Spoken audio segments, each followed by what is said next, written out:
રંધ્રમાં પર્ણની સપાટી પર આવેલું અધિસ્તર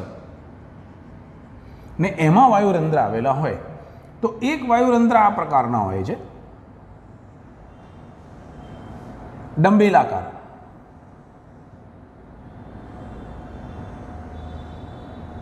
જેમાં આ જે ભાગ છે આ દિવાલ જાડી હોય, એટલે અહીંયા સ્થૂલન દર્શાવી રહ્યો છું.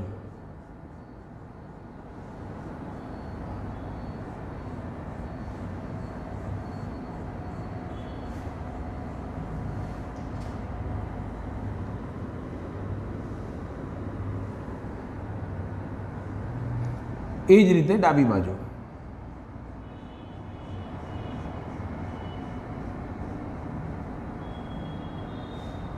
રેડી. આની આસપાસ ત્રિકોણાકાર સહાયક કોષો અને તરંગિત કોષ દિવાલ ધરાવતા અધિસ્તરીય કોષો. ડન. આ એક રચના થઈ. હવે અહીંયા વૃક્કાકાર, કિડની આકાર, કાજુ આકાર, વાલના દાણા આકાર, જે લખો હોય તે લખો. દ્વિદળીની અંદર એમાં પણ સેમ નિયમ. છિદ્ર તરફની દિવાલ જાડી અને સ્થૂલિત, અને છિદ્રની પેલી બાજુની દિવાલ પાતળી અને અસ્થૂલિત. આ બંને બાજુ છિદ્ર તરફની દિવાલ જાડી હશે.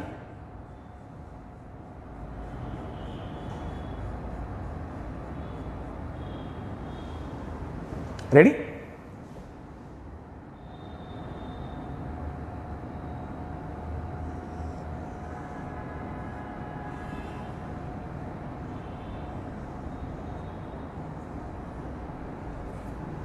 એની આસપાસની રચના. ઓકે. જો તમારી પાસે ટેક્સ્ટબુક હોય તો ટેક્સ્ટબુકની અંદરની આકૃતિમાં તમને બહુ સ્પષ્ટ નથી કર્યું, બરાબર, પણ તમે છઠ્ઠા ચેપ્ટરની આકૃતિ જોઈ લો.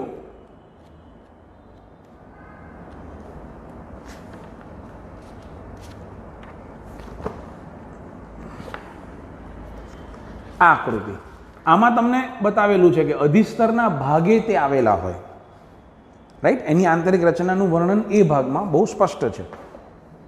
ચલો, આ થયો અધિસ્તરીય કોષ.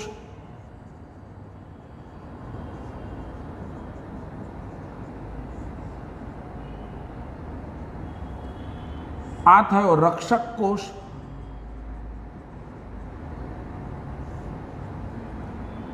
આ જાડી અને સ્થૂલિત દિવાલ.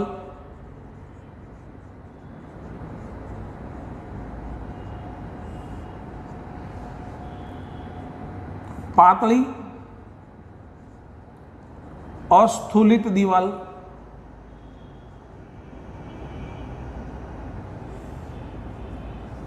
અને સૌથી સેન્ટરમાં જે છિદ્રની રચના થઈ તે વાયુ રંધ્ર.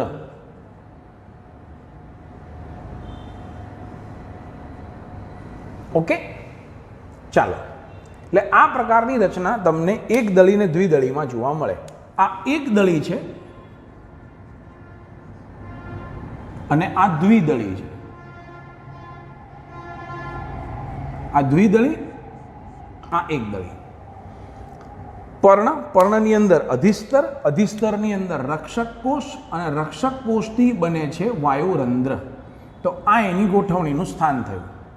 ચાલો, હવે આપણે એ જાણવાનું છે કે આ ખુલવા બંધ થવાની પ્રક્રિયા કઈ રીતે થાય. હમણાં આગલા લેક્ચરમાં આપણે ચર્ચા કરી કે પાણી ભરાય, કોષ ફૂલે તો ખુલી જાય. તે પાણી ભરાય કેવી રીતે, એ કન્સેપ્ટ તમારે સમજવાનો છે.